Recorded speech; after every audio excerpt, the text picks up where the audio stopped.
ደስታ በነፃ ነው፣ ምንም ክፍያ የለውም። ደስታ ብለን ካሰብነው አገልግሎታችን ከሆነ፣ ደስታ ብለን ያሰብነው የምንኖርበትን አገር ከሆነ እነዚህ አንዳንዴ ይሟላሉ፣ አንዳንድ ጊዜ ደግሞ አይሟሉ። ሁል ጊዜ ደስተኛ መሆን ይቻላል። ደስታ ከየት እንደሚጀምር ካወቀን፣ ደስታ የት እንዳለ ከተረዳን፣ በምንም ሁኔታ፣ በምንም ቦታ፣ በምንም ስፍራ ላይ ሁል ጊዜ የማያቋርጥ ደስተኛ ሆነን መኖር እንችላለን። ለምንድን ነው ምላችሁ? ደስታ ከአምላክ ከእግዚአብሔር በእኛ ሕይወት ውስጥ፣ በእኛ ባህሪ ውስጥ፣ በእኛ ማንነት ውስጥ እግዚአብሔር ያስቀመጠው ነፃ ጸጋ ነው፣ ወይም ባህሪያችን ነው፣ ማንነታችን ነው። ሰው ደስተኛ እንዲሆን የደስታን አቅም፣ የደስታን ባህሪ፣ የደስታን መንፈስን ሰጥቶት ነው የወለደው። ይህም ማለት ደስተኛ የሆነ ማንነት አለው።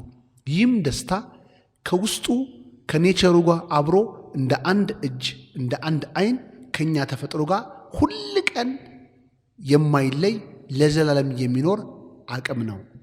ይህንን ደስታ የሰው ልጆች ሊጠቀምበት ልኖርበት ያልቻልንበት አንዱ ትልቁ የደስታን ምልከታችን የተበላሸ ስለሆነ ነው።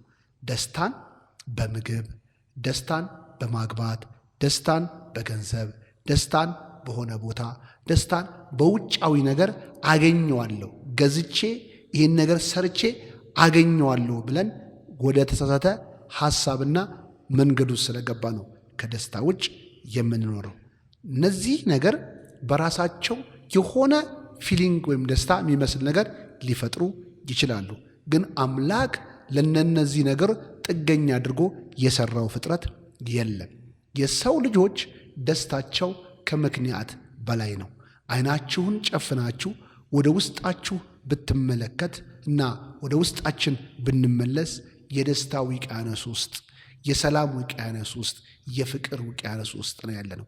ይህንን ደስታ በምንም ቦታ፣ በጦርነት ስፍራ ቢሆን፣ በረሃብ ስፍራ ቢሆን፣ በስደት ስፍራ ቢሆን፣ በቻሌንጅ ስፍራ ቢሆን ሳያቋርጥ በእኛ ውስጥ የሚመነጭ አቅም ነው። ነገር ግን እንዳልኳችሁ ደስታችንን እንዳንጠቀም ያደረገው ፎከሳችን ወይም እይታችን ካለን ነገር የተለየ ስለሆነ ነው። ለምን? ደስታ ብለን ያሰብነው ሚስትን ከሆነ፣ ደስታ ብለን ያሰብነው ባልን ከሆነ፣ ደስታን ብለን ካሰብነው ቢዝነሳችንን ከሆነ፣ ደስታ ብለን ካሰብነው አገልግሎታችን ከሆነ፣ ደስታ ብለን ያሰብነው የምንኖርበትን አገር ከሆነ እነዚህ አንዳንዴ ይሟላሉ፣ አንዳንድ ጊዜ ደግሞ አይሟሉም። ስለዚህ ደስታችን ብለን ስላሰብናቸው በነሱ ብዙ ዋጋ ስለምንከፍል በተሟሉ ጊዜ ደስ የሚል ስሜት ይሞላብናል። ሲጓደሉ ደግሞ እነሱ ምንጮቻችን ስለሆኑ አብረው የኛም ስሜት ይወርዳል። ከዛ ሐዘን፣ ዲፕሬሽን፣ ግራ መጋባት የሚባለው ነገር ከዚህ ምክንያት የሰው ልጆች ዋጋ እየከፈሉበት ያለ ሐሳብ ይህ ነው።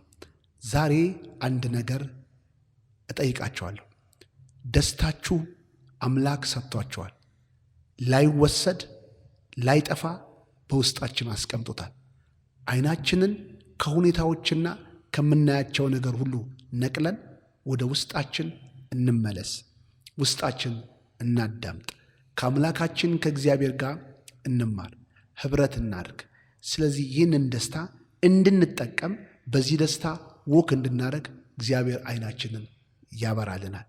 ሰው በዚህ ደስታ አንኮንዲሽናል በሆነው ነገር ከምክንያት በላይ መጠቀም፣ በዚህ ደስታ ወክ ማድረግ ከጀመረ የህይወቱን ትልቅ አቅም፣ ትልቅ ፈውስ ጀመረ ይባላል። ብዙዎች ብዙ ህይወትን፣ ብዙ መንገድን ያጡበት፣ የተጨናነቁበት፣ ከእንደገናም ግራ የተጋቡበት፣ ብዙ ዋጋ የከፈሉበት እነዚህን ነገሮች ደስታ ላያገኙበት የሚችሉ ነገሮችን በጣም ከመደገፋቸው፣ በጣም ከመመከታቸው የተነሳ እነሱን ባጡ፣ እነሱ በነሱ በጎደሉ ጊዜ የሚሰማቸው የሐዘን እና የማጣት ስሜት ብዙ ዋጋ እንዲከፍሉ አድርጋቸዋል። ዛሬ ግን ደስታ በነፃ ነው፣ ምንም ክፍያ የለውም።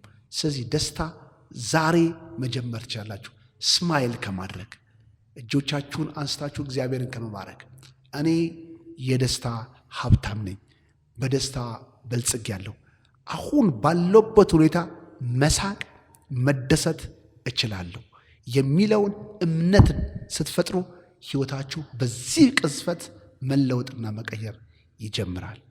አሜን።